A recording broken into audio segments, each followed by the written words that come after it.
왜 귀합니까? 다이아몬드가 하나뿐이 없으니까, 많이 없으니까. 이 세상에 나라고 하는 존재는 단 하나.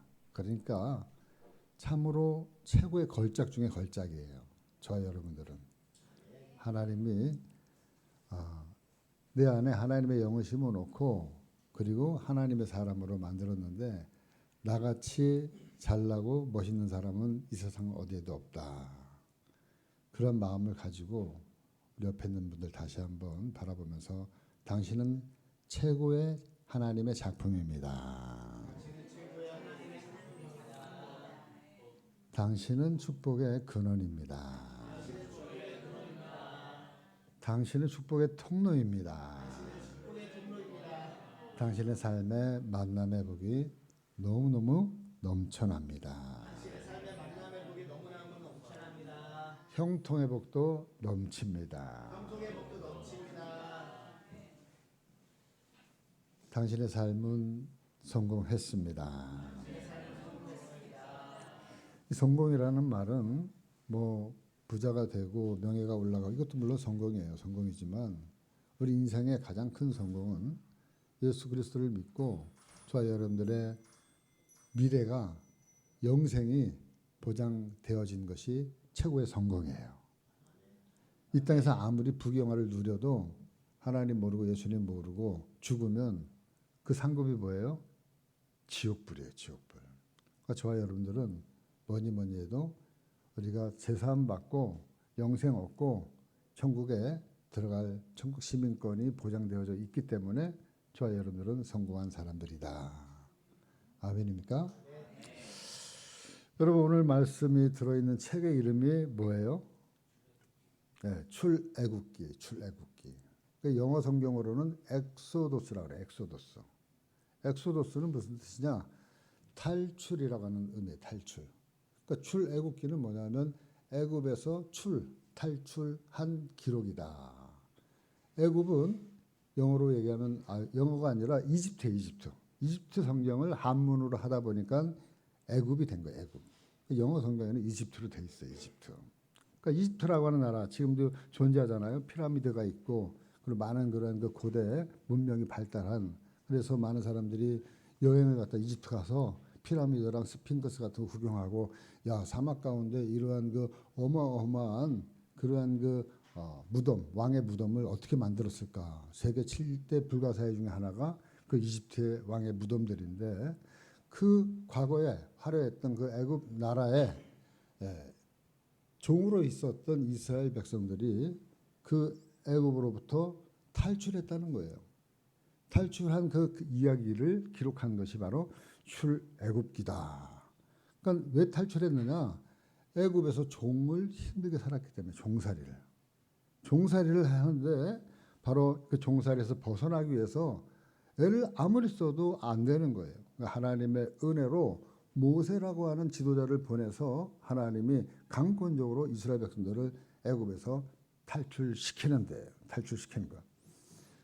그래서 밤에 탈출하는데 아주 그냥 급하게 출행랑을 쳐 나오는 모습을 우리 오늘 말씀에서도 잠깐 우리가 보게 되어집니다. 여러분 지난주에 제가 창세기 말씀 후반부 요셉에 대해서 말씀드렸잖아요. 그러니까 요셉으로 인해서 그 요셉의 아버지 야곱과 그 12 형제들이 애굽 땅으로 이주하게 되어져요.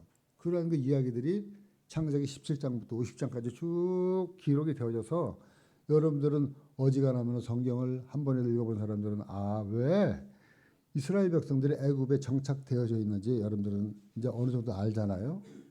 그러니까 이스라엘 백성들이 야곱과 그의 12 형제들이 애굽으로 이주해가지고 430년이라는 세월이 지났어요. 그 지나면서 기하급수적으로 이스라엘 백성들이 많이 번성하고 생육하고 그리고 큰 민족을 이루니까 이스라엘 그 애굽에 있는 그 바로 임금이 이제 긴장이 되는 거예요. 얘네들이 너무 민족이 커져가지고 혹시나 원주민인 우리 본토인 이집트 민족을 밀어내고 얘네들이 반란을 일으켜가지고 혹시나 나를 죽이려고 하지 않을까. 그 다음부터 이제 일이 시작이 되어지는 거예요. 문제는 거기서부터 터졌고 그리고 여기서부터 이제 출애굽기의 역사가 시작되어지는 겁니다. 그렇기 때문에 출애굽기 1장 6절로부터 11절 말씀에 그 지금 말씀드린 그 문제가 지금 이야기되어지고 있어요. 요셉과 그의 모든 형제와 그 시대의 사람은 다 죽었고 이스라엘 자손은 생육하고 불어나 번성하고 매우 강하여 온 땅에 가득하게 되었더라.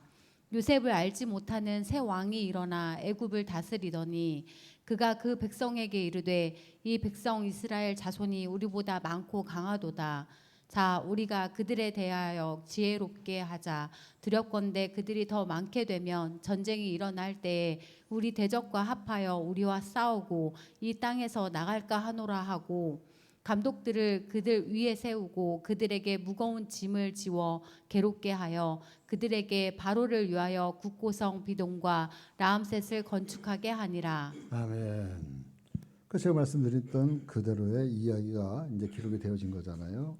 그래서 여러분 그 예전에 모세라고 하는 그런 영화, 십계라는 영화 보면 지금 아까도 말씀드렸던 것처럼 피라미드나 이런 거 갖다가 짓는데 강제 동원해 가지고 엄청나게 이스라엘 백성들이 종으로 강제 노역에 동원이 되어지는데 아주 혹독하게 막 채찍으로 때려가면서 동원시킨 거예요. 그러니까 피라미드 한 개 짓는데 걸리는 시간이 되도로 보면 한 15년에서 20년 빠르면 피라미드 한 개 짓는데 거기에 동원된 인원이 한 10만 명 이상. 그러니까 지금도 어마어마한데 그 당시에 크게 기술이 발달하지 않은 상황에서도 그렇게 그렇다고 해서 그때 당시에 여러분 기하학이라든지 수학이 굉장히 발달했어요. 그러니까 지금도 보면 그 피라미드가 굉장히 정교하게 지어진 것을 우리가 보게 되어져요. 그러니까 이들에게 무거운 짐을 지우게 하여서 이들이 큰 고통 가운데 거하게 되면서 이스라엘 백성들이 울부짖는 소리를 여호와께 지금 들렸습니다. 그 말씀이 출애굽기 2장 23절에서 25절 말씀이에요. 여러 해 후에 애굽 왕은 죽었고 이스라엘 자손은 고된 노동으로 말미암아 탄식하며 부르짖으니 그 고된 노동으로 말미암아 부르짖는 소리가 하나님께 상달된지라. 하나님이 그들의 고통 소리를 들으시고 하나님이 아브라함과 이삭과 야곱에게 세운 그의 언약을 기억하사 하나님이 이스라엘 자손을 돌보셨고 하나님이 그들을 기억하셨더라. 아멘. 이들의 부르짖는 소리가 이제 하나님께 상달되어졌습니다. 하나님이 그들의 선조들 아브라함과 이삭과 야곱에게 세운 그 언약을 기억했다고 그랬어요. 그래서 그 언약을 이제 실행에 옮기기 시작한 겁니다. 그 언약이 뭐냐? 바로 창세기에 그 언약이 많이 나오는데 대표적인 언약이 창세기 15장 13절에서 16절까지예요. 여호와께서 아브라함에게 이르시되 너는 반드시 알라 내 자손이 이 방에서 객이 되어 그들을 섬기겠고 그들은 400년 동안 내 자손을 괴롭히리니 그들이 섬기는 나라를 내가 징벌할지며 그 후에 내 자손이 큰 재물을 이끌고 나오리라. 너는 장수하다가 평안히 조상에게로 돌아가 장사될 것이요 16절. 내 자손은 4대 만에 이 땅으로 돌아오리니 이는 아모리 족속의 죄악이 아직 가득 차지 아니함이니라 하시더니. 아멘. 이 말씀은 하나님이 아브라함과 언약한 거예요. 아브라함과. 그러니까 이 일이 있기 벌써 한 400년 이전에 아브라함과 언약을 했는데 뭐라고 언약을 했냐면 15절 13절 말씀에 보니까 아브라함에게 이르시되 너는 반드시 알라 내 자손이 이방에서 객이 되어 그들을 섬기겠고. 이 말은 뭐예요? 애굽 땅에 객으로 가가지고 종으로서 그리고 왕 무덤 짓는데 종으로서 섬길 것이다. 이걸 미리 아브라함에게 400년 이전에 예언한 거예요. 그들을 400년 동안 내 자손을 괴롭히리니 그 괴롭힘을 당하니까 고통 가운데 부르짖음이 하나님 앞에 상달되어진 거잖아요. 그럴 때 하나님 뭐라 그러냐면 14절 말씀에 그들이 섬기는 나라를 내가 징벌할지며 그 후에 내 자손이 큰 재물을 이끌고 나오리라. 너는 장수하다가 평안히 조상에게로 돌아가 장사할 것이요. 아브라함 얘기하는 거예요. 내 자손은 4대 만에 이 땅으로 돌아오리니. 아브라함의 자손이 누구예요? 지금 이스라엘 백성들이 4대 만에 돌아오게 되어진 거예요. 400년 만에 1세대를 100년으로 봤을 때 400년 만에 다시 가나안 땅으로 돌아오도록 내가 하겠다. 이런 것들을 이미 아브라함에게 언약하신 거예요. 그러니까 이 말은 뭐냐면 하나님은 이러한 일들이 있을 줄 아신 거예요. 다른 말로 하면 하나님이 이 모든 일들을 계획하신 거예요. 하나님이 계획하시고 하나님이 그 계획대로 진행해 왔고, 그리고 그 계획 중에 하나가 요셉이라는 사람을 하나님 불러가지고 요셉을 어떻게 했습니까?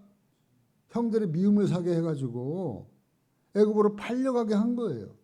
그 고난을 통해서 애굽으로 간 요셉이 꿈 해몽을 잘해가지고 결국에는 애굽 나라의 총리까지 올라가게 되어졌어.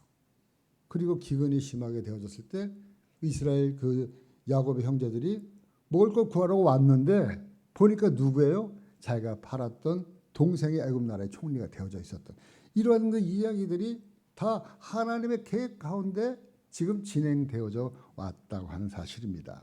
그래서 지난주에 말씀드린 것처럼 요셉에게 이루어진 이 모든 것들이 합력하여서 선을 이루시는 것이 하나님의 은혜였고, 그가 팔리게 되어진 모든 과정이 하나님의 실수가 아닌 하나님의 계획 속에서 이루어지게 된 것이다. 저와 여러분들이 오늘날 이 시간까지도 오게 된 것도 우연인 것처럼 보이지만 우연이 아니라 하나님의 계획 가운데서, 하나님의 실수 없는 인생 가운데서 저와 여러분들을 이끌어 왔고 앞으로도 이끌어 가게 될 줄 믿습니다. 이 하나님의 은혜죠. 그러니까 요 하나님이 이제 본격적인 이스라엘이 그 애굽에서 탈출 계획을 시작하셨어요. 그 탈출의 그 계획의 출발점이 바로 애굽에 내리는 하나님의 그 열재앙. 그 출애굽기의 내용이 6장까지는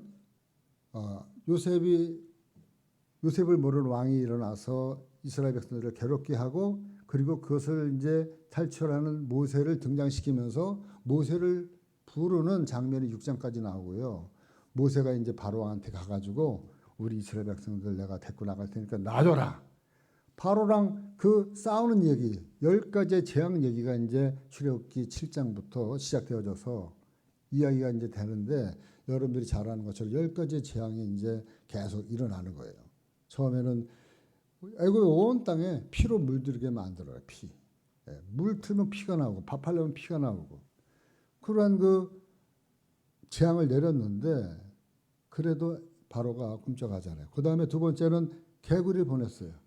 온 땅에, 온 하수에 개구리들이 밥상에까지 펄쩍펄쩍 뛰어가지고 올라오는 거예요. 개구리가 한두 마리면 귀여운데 여러분, 온 천지가 개구리면 얼마나 징그럽겠어요. 개구리가 좀 없었으면 좋겠다. 그래가지고 이제 또 개구리 재앙을 통해서 내버리겠다고 했는데 또 거둬들이고 취소하고, 그 다음에는 세 번째 재앙이 이. 온 천재 이. 요즘에 프랑스 파리에 이가 아주 뭐 너무 많아가지고 빈대. 그 선진국인 프랑스에 여행을 못 간대요. 그래서 프랑스에 여행 갔다 온 사람 철저하게 조사한다는 거예요. 왜? 프랑스 빈대를 한국으로 갖고 올까 봐. 온 땅에 이가 천지라는 거예요. 이 재앙을 내렸어요. 그 다음에 그래도 바로 왕이 말을 안 들으니까 온 땅에 또 파리를 보낸 거예요. 파리. 온 땅에 파리가 막 그냥 밥 먹으려면 밥그릇에 파리가 다 달랐더라. 여러분 예전에 그 오징어 이렇게 덕장 같은 데 가보면 파리가 다 붙어있죠. 오징어가 안 보이고 파리만 붙어있어. 그런 식으로 애굽 전역에 파리떼가 그냥 넘쳐난 거예요. 그 다음에는 뭐예요? 우박. 그 다음에는 독종이 나고 몸에. 그 다음에 악질이 나오고. 그래도 안 되니까 하나님이 우박을 보내요. 하늘에서 막 그냥 주먹만한 우박을 막 떨어뜨려가지고 모든 식물들, 그리고 여태까지 키웠던 그 채소들, 먹을 것들이 다 없어진 거예요. 그래도 말을 안 들으니까 그 다음에 내리는 재앙이 메뚜기. 그나마 남은 채소, 그것까지도 다 갉아먹도록 하나님이 이 땅에 있는 모든 메뚜기들을 다 불겨해가지고 애굽 전역의 메뚜기들이 난리가 난 거예요. 그러니까는 바로가 야, 안 되겠다. 이제 먹을 것도 다 없어지고 너희들 그냥 나가라. 그리고 이제 짐 싸들고 나오려고 그러니까는 바로의 마음이 더 강팍해져가지고 수도 너희들 못 나가. 그러니까는 모세가 또 가가지고 당신 왜 마음이 왔다 갔다 하냐. 언제는 나가랬다 말했다 짚어서 몇 번째냐. 그래도 바로의 강팍한 마음이 이스라엘 백성들을 보내주지 않는 거예요. 그러니까 그 다음에는 9번째로 온 그 애굽 땅에 흑암으로 다 앞이 안 보이고 1m 앞이 안 보이고 몇 날 며칠 동안 다 해가 뜨지를 않는 거예요. 7일까지 깜깜한 밤이 몇 날 며칠 되니까 이것도 못 살 지경이잖아요. 일을 해야 되잖아요. 그러니까는 또 바로가 야, 안 되겠다. 너희들 나가라. 이제 꼴 보기 싫다. 그래야지 나오려고 하는데 또 바로의 마음이 또 바뀐 거예요. 그래가지고 이제는 안 돼. 도저히 안 되겠어. 그래가지고 안 보내니까 마지막으로 하나님이 불러낸 거예요. 마지막으로 모세한테 가서 야, 이제는 안 되겠다. 마지막 히든 카드. 애굽에 있는 모든 생명이 붙어있는 장자는 사람이든 짐승이든 생축이든 다 죽여 없애겠다. 이게 이제 마지막 10번째 재앙이었어요. 그래가지고 지금 바로에게 가는데 바로가 그제서야 이제 마음을 좀 열긴 열어요. 우리가 여기서 알 수 있는 것은 바로 우리의 마음이 이렇게 강팍하고 그리고 완악한 우리의 마음, 우리의 변덕, 우리의 마음이 어떨 때는 화장실 갈 때나 화장실 나올 때나 화장실 할 때는 생각이 뭐예요? 화장실뿐이 없잖아요. 우리가 갔다 나오면 언제 그랬냐 다 잊어버려요. 우리 사람 인간의 마음이 이렇게 간사해요. 천하보다 부패하고 간사한 게 사람의 마음이에요. 제가 저를 봐도 그래. 하루에도 12번씩 12번 바뀌면서 한 이야기해놓고 한 3초 5초 지나면 또 우리 사모님이랑 얘기하면서 이렇게 합시다 그러다가 5초 지나고 나서 아니야 그거 안 돼. 변덕이 죽을 듯해요. 조만간 우리 사모님도 그래. 그러니까 우리 마음이 이렇게 참 완악하고 그리고 우리의 마음이 변덕이 많은 거죠. 제가 예전에 얼마 전에 허리 협착 때문에 엄청 고생했잖아요. 거의 한 2년 동안에 10m를 잘 못 걸었어요. 그래가지고 야 삶의 질도 떨어지고 이렇게 살다가 그냥 인생이 끝나면 참 억울하다. 별 생각이 다 드는 거예요. 큰 병원에 메이저 병원에 가가지고 진찰해 보면 바로 수술해야 된다. 그러니까 전신 마취하고 척추 수술하는 게 그게 쉬운 게 아니라 대수술인데 고민하다가 하나님의 은혜로 어떤 한 병원을 알게 되고 거기서 이제 수술해 가지고 그날부로 지금까지 허리가 이제 아프지 않아요. 걷는데 지장이 없어요. 뛰어다니는 데까지도 지장이 없어요. 그러니까는 내가 마음대로 야 이게 이제 다 났으니까 얼마나 신이 나겠어요. 막 뛰어다니고 그러다가 지난주에 계단 올라오는데 이제 오르락내리락 하면서 집에 갔는데 발이 걸을 수가 없는 거예요. 그래가지고 야 이게 무슨 일이냐. 아까까지만 해도 멀쩡했던 발이 계단 오르락내리락 한번 했다고 해서 걸을 수가 디딜 수가 없는 거예요. 그래가지고 집에 가서 이제 파스, 안티프라민으로 마사지하고 그리고 그 파스 붙이고 그러면서 이제 발부 잡고 막 기도했어. 하나님, 갑자기 이렇게 다리가 아픈데 이게 세상에 노이로제가 있는 거예요. 어디 한번 아프면 이제 크게 아프고 오래 갈 것 같으니까 겁이 덜컥 나는 거예요. 이거 오르락 내리락 지금 한 넉 달 또 해야 되는데 걷는 거 고사하고 이게 문제야 또. 기도를 막 하고 이제 아침에 잠이 들고 아침에 깼는데 조심스럽게 발 먼저 움직여 봤어요. 발을 싹싹 한번 돌려보는데 자기 전보다 굉장히 부드러워. 그래 조심스럽게 발을 딱 디뎌보니까 훨씬 가벼워졌어. 그러고 나서 움직이는데 다리가 괜찮아진 거예요.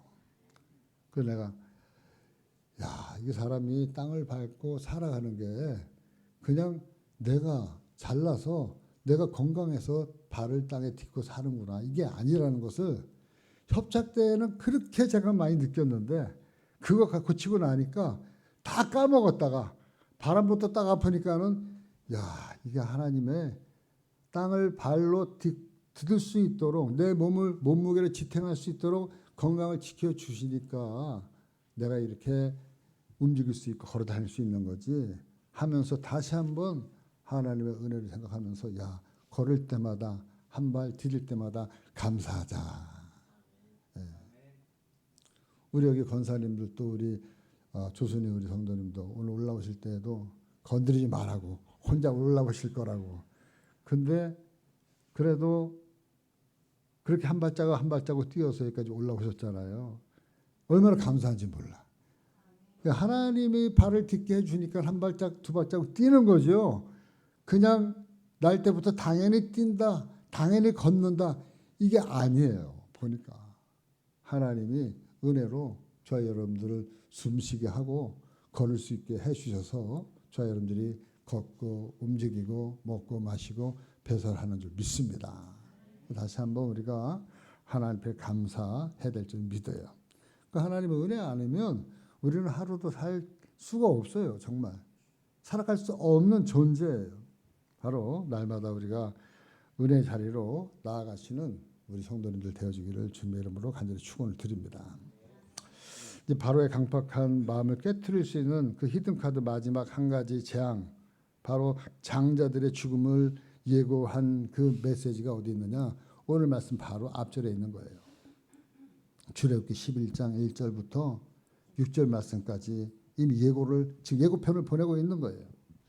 여호와께서 모세에게 이르시기를 내가 이제 한 가지 재앙을 바로와 애굽에 내린 후에야 그가 너희를 여기서 내보내리라. 그가 너희를 내보낼 때에는 여기서 반드시 다 쫓아내리니 백성에게 말하여 각 사람들에게 각기 이웃들에게 은금 패물을 구하게 하라 하시더니 여호와께서 그 백성으로 애굽 사람의 은혜를 받게 하셨고 또 그 사람 모세는 애굽 땅에 있는 바로의 신하와 백성의 눈에 아주 위대하게 보였더라. 모세가 바로에게 이르되 여호와께서 이와 같이 말씀하시기를 밤중에 내가 애굽 가운데로 들어가리니 애굽 땅에 있는 모든 처음 난 것은 왕위에 앉아 있는 바로의 장자로부터 맷돌 뒤에 있는 몸종의 장자와 모든 가축에 처음 난 것까지 죽으리니 애굽 온 땅에 전무후무한 큰 부르짖음이 있으리라. 아멘. 그러니까 이 마지막 재앙을 지금 경고하고 있고 그리고 결국에는 이 마지막 재앙을 통해서 그 강팍했던 바로의 그 장자도 죽었겠죠. 그러고 나니까 정신이 번쩍 나는 거예요. 이제는 내가 내보내야 되겠다. 그 강팍했던 마음이 바로 이 10번째 장자의 죽음 이후에 무너져 내린 거예요. 그리고 이스라엘 백성들을 결국에는 애굽에서 나갈 수 있도록 길을 열어주신 거예요.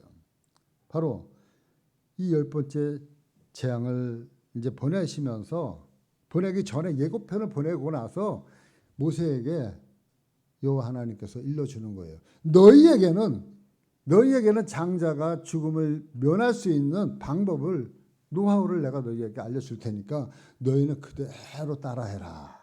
이 말씀대로 순종해라. 그 말씀이 바로 오늘 본문 말씀이에요. 여러분들이랑 아까 우리 안수 집사님이 읽었던 그 말씀 출애굽기 12장 1절로부터 다시 한번 14절까지 우리 홍 집사님이 한번 읽어주세요. 여호와께서 애굽 땅에서 모세와 아론에게 일러 말씀하시되 이 달을 너희에게 달의 시작 곧 해 첫 달이 되게 하고 너희는 이스라엘 온 회중에게 말하여 이르라. 이 달 열흘에 너희 각자가 어린 양을 잡을지니 각 가족대로 그 식구를 위하여 어린 양을 취하되 그 어린 양에 대하여 식구가 너무 적으면 그 집의 이웃과 함께 사람의 수를 따라서 하나를 잡고 각 사람이 먹을 수 있는 분량에 따라서 너희의 어린 양을 계산할 것이며 너희의 어린 양은 흠이 없고 1년 된 수컷으로 하되 양이나 염소 중에 취하고 이 달 열 나흘날까지 간직하였다가 해 질 때에 이스라엘 회중이 그 양을 잡고 그 피를 양을 먹을 집 좌우 문설주와 임방에 바르고 그 밤에 그 고기를 불에 구워 무교병과 쓴 나물과 아울러 먹되 날것으로나 물에 삶아서 먹지 말고 머리와 다리와 내장을 다 불에 구워 먹고 아침까지 남겨두지 말며 아침까지 남은 것은 곧 불사르라. 너희는 그것을 이렇게 먹을지니 허리에 띠를 띠고 발에 신을 신고 손에 지팡이를 잡고 급히 먹으라. 이것이 여호와의 유월절이니라. 계속 읽어주실래요? 내가 그 밤에 애굽 땅에 두루 다니며 사람이나 짐승을 막론하고 애굽 땅에 있는 모든 처음 난 것을 다 치고 애굽의 모든 신을 내가 심판하리라. 나는 여호와라. 내가 애굽 땅을 칠 때에 그 피가 너희가 사는 집에 있어서 너희를 위하여 표적이 될지라. 내가 피를 볼 때에 너희를 넘어가리니 재앙이 너희에게 내게 내려 멸하지 아니하리라. 너희는 이 날을 기념하여 여호와의 절기를 삼아 영원한 규례 대대로 지킬지니라. 아멘.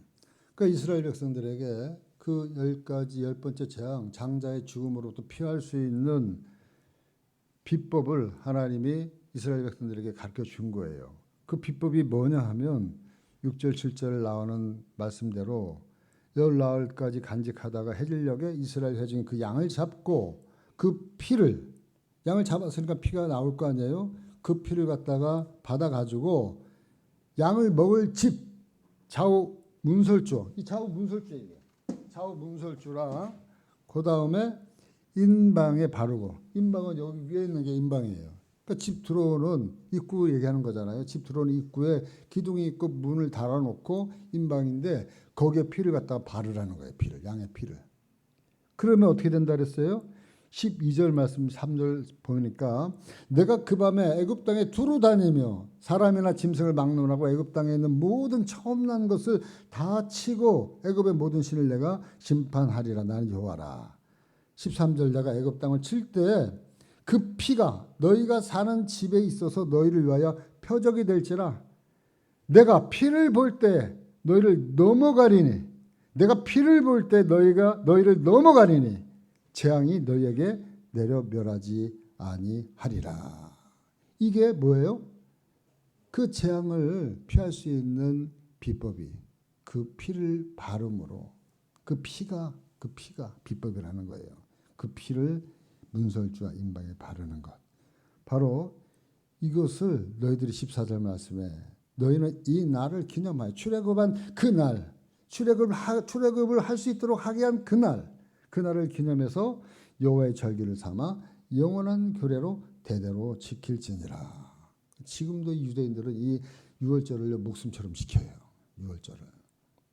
애굽에서 탈출한 그날을 지금도 이 유대인들은 철저하게 지킵니다. 바로 그 재앙이 실제 상황으로 이루어진 거예요. 실제 상황으로 이루어진 말씀이 오늘 이 12장 29절부터 30절까지 나와요.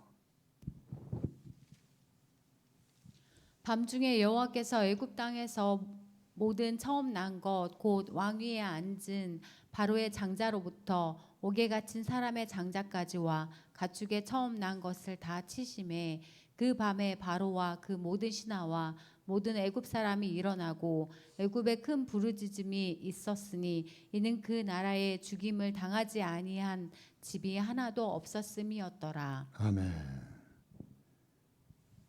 여러분, 이대로 만약에 했다면 여러분 이 자리에 보니까 우리 교회는 또 장남들이 또 많다. 생각보다 이 인원 중에 제가 보니까 반은 장남이야.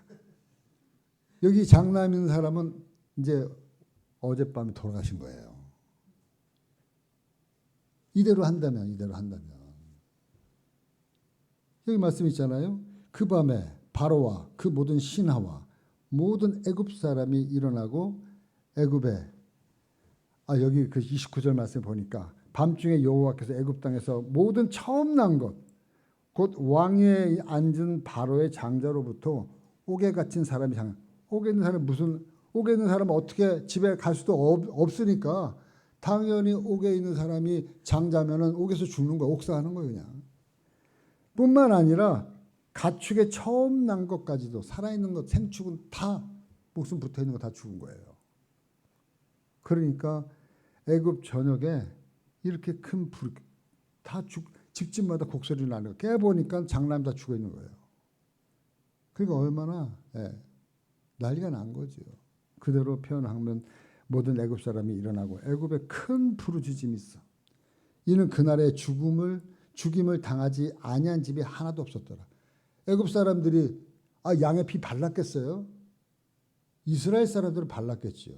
근데 애굽에 있는 사람들은 이 소리를 갖다가 전했어요. 전했음에도 불구하고 콧등도 안 들은 거예요. 그 피가 뭐 한다고 우리 장자가 안 죽어. 허튼 소리 하고 있네. 이렇게 사람들이 생각을 하고 있었던 거예요. 그럴 때 바로 이 바로가 이제는 안 되겠다. 더 이상 잡아놨다가는 장자고 뭐고 다 죽게 생겼다.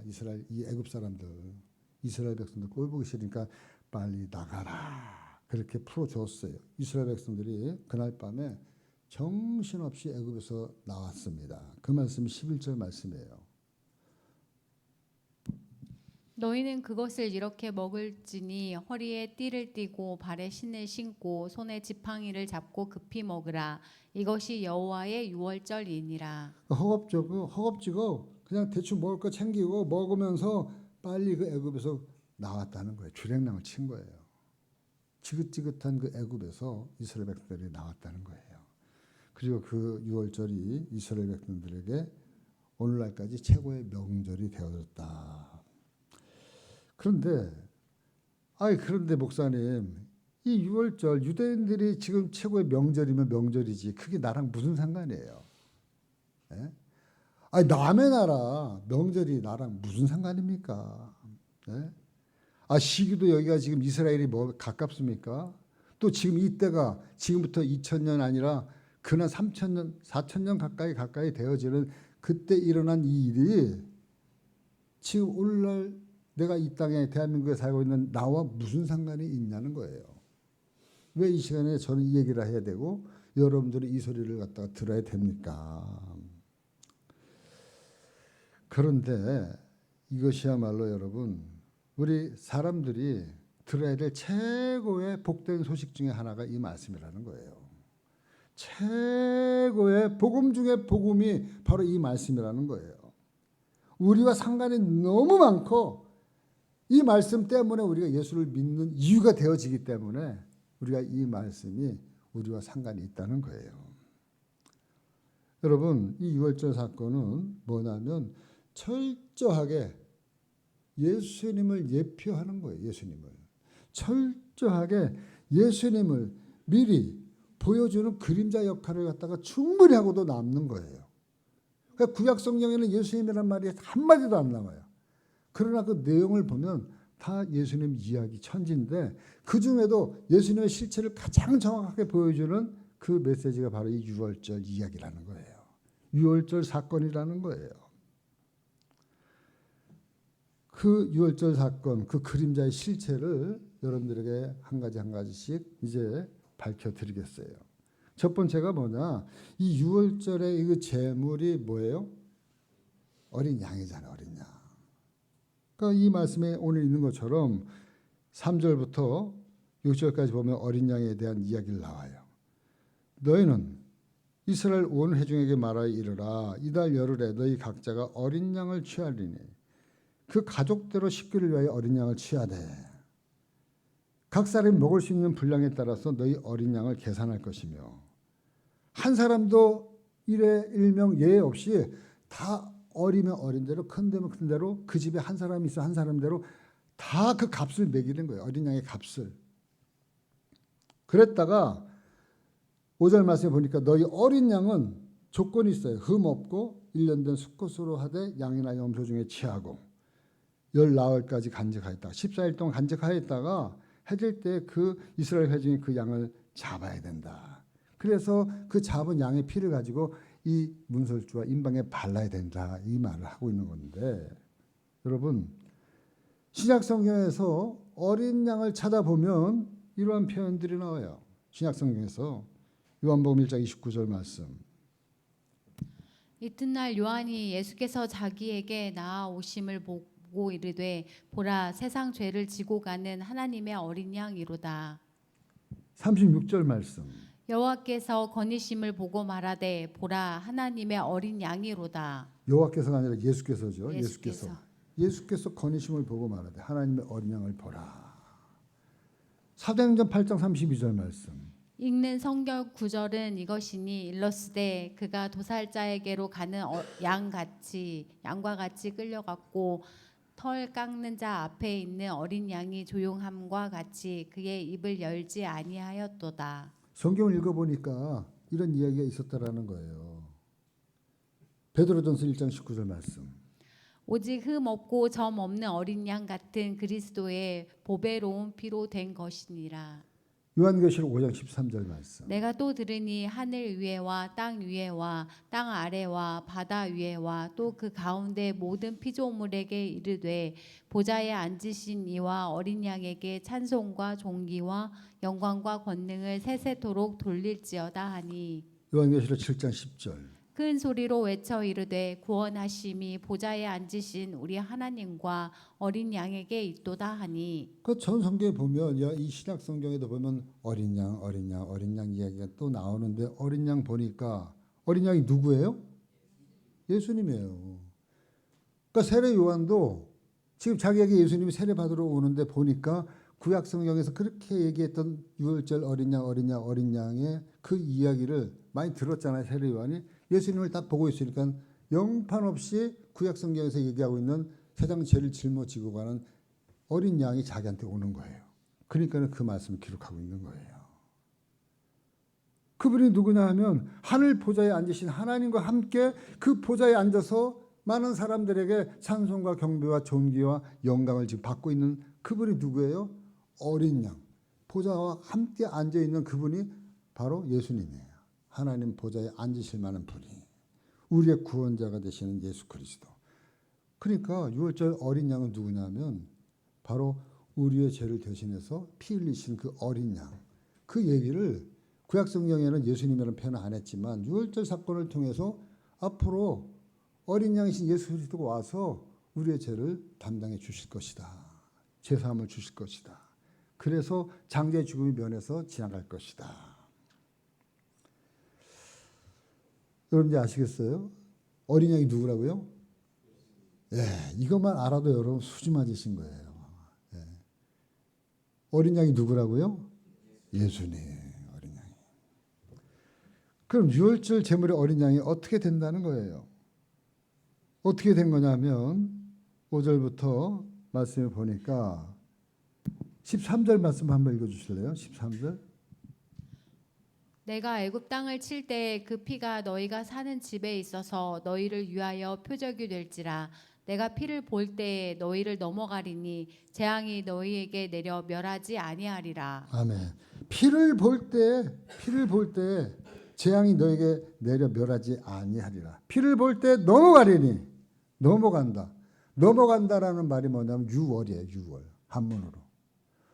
넘을 유자, 넘을 월자. 그래서 월반한다는 말 있잖아요. 3학년에서 4학년 뛰고 건너뛰고 월반하고 5학년. 옛날에 월반 제도가 있었어요. 그래서 공부 잘하는 애들은 4학년에서 6학년으로 월반해. 5학년 뛰고 건너뛰는 거예요. 그 월이라는 게 유월이 건너뛴다는 거예요. 위로 넘어가다라고 하는 말이에요. 영어로 뭐냐면 패스 오버. 위로 통과됐다. 패스 오버. 뭐가 위로 통과된 거예요? 장자의 죽음이. 뭐 때문에요? 문설주의 발언, 임방의 발언, 피 때문에. 그 피가 증거기 때문에. 어린 양이 누구라고요? 예수님. 그러니까 여러분 이 말은 뭐냐면 오늘날 우리 믿는 사람들을 영원한 죽음에서 그 죽음이 우리 위로 패스오버 되어지는 것을 이 구약성경 이 유월절을 통해서 우리에게 미리 예표로 보여주신 거예요. 그러니까 바로 이 말씀을 위해서 이 성경이 이 말씀, 이 구원의 진리를 우리에게 가르쳐 주기 위해서 이 성경은 쓰여진 거예요. 사실상. 구구절절하게 이스라엘 하는 나라를 통해서 이스라엘 역사를 통해서 내가 너희를 구원하겠다. 피의 역사를 통해서 구원하겠다. 이 말을 하나님은 하고 싶은 거예요. 왜? 피가 생명이니까. 그렇기 때문에 여러분 우리가 아는 창세기 3장 에덴 동산에서 그 최초의 사람이 아담과 하와가 하나님 먹지 말라고 그만 선악을 알게 하는 나무의 실과를 먹고 나서 눈이 밝아져 가지고 자기의 몸을 벗은 것을 알고 부끄러워해 가지고 옷을 갈아입었잖아요. 무엇으로 갈아입었어요? 무화과 나뭇잎으로 갈아입었어요. 근데 무화과 나뭇잎은 잎이 저렇게 커서 가렸지만 조금 지나면 마르고 부스러지고 다 몸이 또 드러나잖아요. 한계가 있잖아요. 영원히 우리의 그 모습을 가릴 수가 없는 거예요. 우리의 제약된 모습을 가릴 수가 없는 거예요. 그러니까 하나님께서 보다 못해 야, 안 되겠다. 내가 아담과 하와에게 가죽옷을 입혀야 되겠다. 그래가지고 가죽옷을 입히셨어요. 그 말씀이 창세기 3장 21절 말씀에 나와요. 여호와 하나님이 아담과 그의 아내를 위하여 가죽 옷을 지어 입히시니라. 이런 말이 성경에 툭 나오는 거예요. 창세기에. 그 이런 말이 쓸데없이 왜 나오느냐. 가죽옷을 입혀주면 요새 동물보호법에서 걸리잖아. 예? 민컷 입으면 안 되는데. 예? 근데도 그 당시에 그렇게 죽여가지고 입힌 거예요. 왜? 가죽옷을 입히려면 어떻게 돼? 짐승을 잡아야 되잖아요. 짐승을 잡으려면 짐승의 피를 흘려야 되는 거예요. 그리고 가죽옷은 잘 이게 으스러지지 않아요. 영원히 가릴 수 있어요. 그러한 그 상징적인 개념을 가지고 가죽옷을 이야기하는 것은 피를 이야기하기 위해서 가죽옷을 얘기하는 거예요. 피만이 아담과 하와에 지은 그 원죄를 영원히 가릴 수가 있다. 이 피를. 그리고 4장으로 넘어왔어요. 창세기 4장에 보면 무슨 얘기가 나오냐면 두 형제 얘기가 나옵니다. 가인과 아벨의 얘기가 나오는데 가인의 형은 농산물로 제사를 드렸어요. 하나님 앞에. 그 동생은 어린 양으로 제사를 드렸어요. 그런데 하나님은 형의 제사는 받지 않고 동생의 제사만 받았어요. 아무리 이유가 없어요. 이유가 없는데 하여간 그래요. 그러니까는 형이 씩씩거리면서 아니 하나님 왜 동생의 제사는 받고 내 제사는 왜 안 받아요? 내가 제사를 안 드린 것도 아닌데 내가 제사를 드렸음에도 불구하고 왜 동생의 제사는 받고 내 제사는 안 받습니까? 씩씩거리면서 그 화를 동생에게 돌려서 동생을 죽였어. 돌로. 근데 여러분 왜 동생의 제사를 받았느냐 보면은 동생은 자기의 의지와 노력으로 드는 게 아니고 자기의 방법으로 드는 게 아니고 어린 양 피로써 하나님 앞에 제사를 드렸단 말이에요. 근데 가인은 농산물로 열심히 땀 흘리고 애써서 노력해서 모은 그 곡식을 가지고 하나님 앞에 드렸는데 하나님이 노하신 거예요. 안 받으신 거예요. 왜요? 하나님 앞에 예배는 하나님 앞에 나오는 것은 우리의 방법과 노력이 아니고 하나님이 정해준 룰, 하나님의 방법, 하나님의 뜻대로 나와서 하나님 앞에 예배를 드리는데 그 하나님 앞에 나오는 그 길이 뭐냐? 바로 피라는 거예요. 피. 어린 양의 피. 그러니까 예수님이 내가 곧 길이요 진리요 생명이니 이렇게 당당하게 얘기하는 것은 당신만이 길이고 당신만이 진리고 당신만이 생명이기 때문에 나로 말미암지 않고는 아버지께 올 자가 없느니라 얘기하신 거예요. 그런데 가인은 뭐예요? 자기 의지로 노력으로 이 정도 하면 됐지 뭐. 안 돼요. 그 신앙이 그런 거예요. 기독교 신앙은 불교나 다른 여타 신앙, 여타 종교는 열심히 정성 들이고 빌고 다 하면 정한 뜯어놓고 다 하면 그 정성을 봐가지고 뭐 응답해주고 할지 몰라도 천국은 못 가는 거예요. 왜? 자기 방법이니까. 근데 우리 기독교는 그 구원받는 진리가 너무나 쉽고 간단해서 오히려 안 믿어. 그러나 쉽고 간단해도 그 큰 것은요, 큰 은혜는, 큰 선물은 아무런 값없이 받는 거예요. 태양의 햇빛, 물, 공기 이런 것들은 값없이 우리에게 하나님 주신 거예요. 사랑하는 여러분, 바로 성경에 나와 있는 이제 출애굽기 다음에 나와 있는 그 성경에 레위기잖아요. 레위기는 처음부터 끝까지 다 무슨 얘기예요? 제사. 제사에 꼭 필요한 게 뭐예요? 제물. 제물인데 그 제물을 잡아가지고 고기는 태워드리고 그리고 뭘 가지고 들어가는 거예요?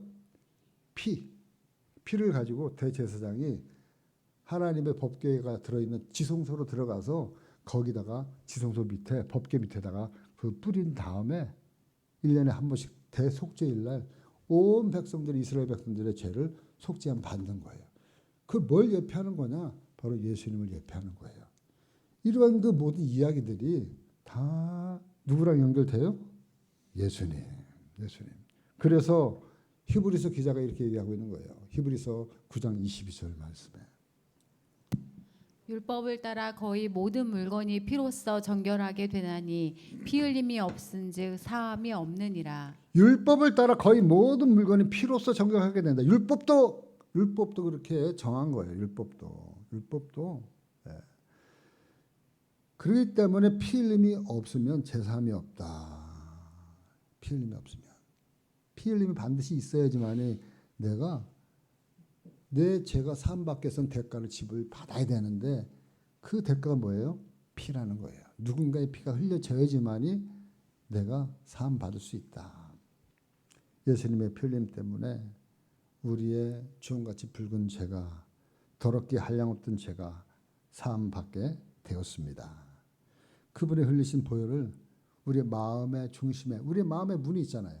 우리의 마음의 문에 임방에 바르고 우리 마음의 문에 설주에 발라서 우리 마음속에 있는 예수 그리스도의 십자가의 그 보혈이 믿음으로 고백되어질 때에 하나님은 그래 됐다. 내가 내 생명 너머로 너 위로 넘어가겠다. 바로 그것이 하나님이 우리에게 주시는 구원의 복음에 이르도록 하는 하나님의 메시지예요. 그것이 바로 로마서 10장 9절 10절 말씀이에요. 내가 만일 내 입으로 예수를 주로 시인하며 또 하나님께서 그를 죽은 자 가운데서 살리신 것을 내 마음에 믿으면 구원을 받으리라. 사람이 마음으로 믿어 의에 이르고 입으로 시인하여 구원에 이르느니라. 그러니까 제가 여러분들 지금 말씀을 계속 하는 것처럼 우리가 구원에 이르는 것은 뭐예요? 마음의 문에 예수 그리스도의 십자가의 보혈이 있냐 없냐 이게 있으면 넌 구원 받은 거고 그렇지 않으면 아니야 내 의지와 내 노력으로는 안 그냥 살아갈게. 그러면 그렇게 사는 거예요. 하나님 분명하게 말씀하고 있습니다. 그러니까 하나님 우리를 구원을 이루기 위해서 하나님 성경 역사를 만드셨고 그 구원의 역사를 써내려 가시고 있는데 그 역사가 구원의 역사가 뭐냐 피의 역사라는 거예요. 피의 역사. 애굽에서 10가지 재앙에서 마지막 10번째 재앙이 바로 장자의 죽음이고 장자의 죽음을 면할 수 있는 것은 유일한 방법은 어린 양의 피 그것을 집안의 설주와 임방에 바르는 것.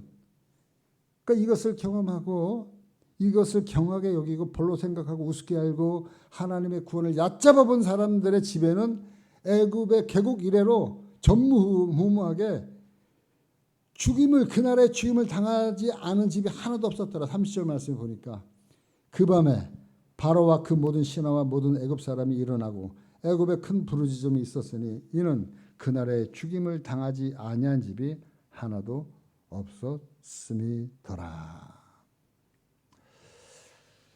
사랑하는 성도 여러분, 우리를 향하신 하나님의 이 구원의 계획은 오늘도 변함없이 그분의 피 역사를 써내려 가고 있어요. 지금도 그 피 역사가 흘러내려오고 있는 거예요. 바로 이것이 성경이에요. 성경에서 여러분 애굽은 무조건 세상을 상징합니다. 그러니까 세상 가운데서 죄 노예로 살아가는 저와 여러분들을 하나님이 전적인 은혜로 부르신 거예요. 택하시고 부르셔서 하나님의 사람을 의롭게 하시고 영원하게 하셨어요. 바로 우리를 하나님이 불러내는데 눅눅하지 않아요. 그냥 쉽게 부르면 쉽게 오지 않아요.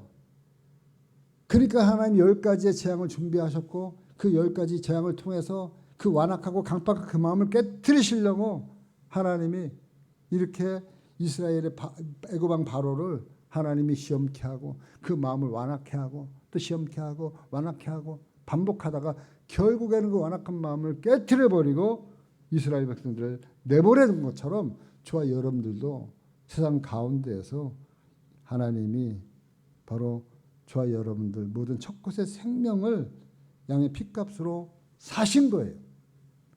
그래서 저와 여러분들을 하나님 사람으로 만드셨습니다. 그러니까 일을 누군가 해야 되는데 그 어린 양이 누군가 돼야 되는데 그 어린 양이 누가 된 거예요? 예수님이. 하나님이셨던 그분이 인간의 몸을 입고 오셔서 내가 어린 양이 돼야 되겠다. 그래서 여러분 이 일을 이루기 위해서 하나님은 당신의 독생자 예수 그리스도 이 땅에 보내셨고요. 그리고 아무런 흠도 없고 죄도 없고 점도 없던 그 예수님 십자가의 형벌의 지심으로 말미암아 우리가 죄사함을 얻게 되어진 겁니다. 이 일을 이미 이사야 선지를 통해서 어린 양 예수 그리스도가 이 땅에 오시기 700년 전에 구약 성경에 기록해 놓고 있어요. 이사야서 53장 4절에서 6절 우리 홍 집사님 읽어주세요. 그는 실로 우리의 질고를 지고 우리의 슬픔을 당하였거늘 우리는 생각하기를 그는 징벌을 받아 하나님께 맞으며 고난을 당한다 하였노라. 그가 찔림은 우리의 허물 때문이요 그가 상함은 우리의 죄악 때문이라. 그가 징계를 받음으로 우리는 평화를 누리고 그가 채찍에 맞음으로 우리는 나음을 받았도다. 우리는 다 양 같아서 무릇 행하여 각기 제 길로 갔거늘 여호와께서는 우리 모두의 죄악을 그에게 담당시키셨도다. 그가 누구예요? 이사야도 모르고 쓰는 거예요. 왜 700년 후에 오실 예수 그리스도인 줄 이사야 모르고 하나님이 감동으로 예언하게 하니까 썼는데 나중에 알고 보니까 그가 누구예요? 예수님. 한자도 틀림이 없어요. 여기에 그가 찔리면 우리의 허물 때문이고 그가 상하면 우리의 죄악 때문이라 그의 징계를 받음으로 우리는 평화를 누리고 그 채찍에 맞음으로 우리는 나음을 입었도다. 예수님 십자가에 올라갈 때 찔리고 상하고 징계받고 채찍 맞고 마치 본 것처럼 기록하고 있는 거예요. 본 것처럼. 이 사건을 본 것처럼. 너무나도 구체적으로 예언하셨고 마침내는 그 예언을 다 성취하셨어요. 그리고 저와 여러분들을 하나님 나라 거룩한 백성으로 하나님의 자녀로 삼아 주셨습니다. 그러니까 이 모든 것을 이루신 그 이유는 딱 한 가지. 우리를 향하신 하나님의 사랑 때문에 이 모든 일을 다 계획하시고 이루시고 완성하신 거예요. 뭐 때문에요? 하나님의 사랑. 그래서 아까 우리 안수 집사님 하나님의 은혜로 이 쓸데없는 자 왜 구속하여 주는지 난 알 수 없도다. 그 찬송이 나오게 된 겁니다. 그분의 사랑을 여러분 그분의 사랑 없이는 우리가 살 수가 없어요.